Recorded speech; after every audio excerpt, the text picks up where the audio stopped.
yung panahon mo dyan sa mga kaibigan mo. Hindi naman pamilya mo, napapabayaan mo.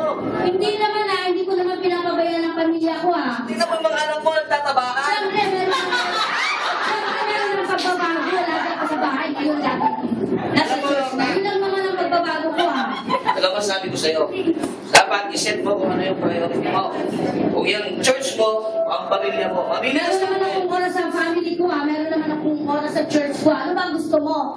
Gusto mo, full time ka dito sa aking pamilya. Hindi pwede. Ano yung church mo? Ay, hindi Gusto mo, pwede. hindi tayo magkakaroon Mahal ko ang iglesia, hindi pwede. Siyempre, Tayo magkaroon tayo ng interest ko ang pagkakaway. Panginoon. Hindi pagkakaunawaan, makinig ka sa akin. Sundin mo ako. Hindi siguro, ano ba gusto mo talaga?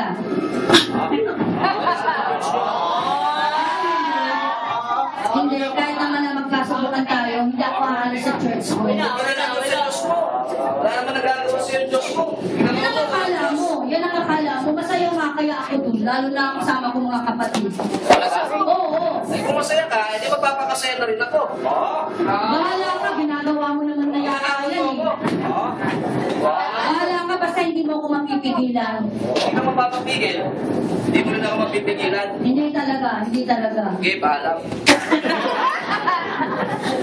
Salamat sa Panginoon sapagkat lagi niya ang pinagtitibay ang aking pananampalataya kahit anumang hadlang, kahit may hadlang, mismo ang aking asawa. Ang hadlang sa aking paglilingkod, ngunit salamat sa Panginoon sapagkat binibigyan niya ako ng tibay, tatag.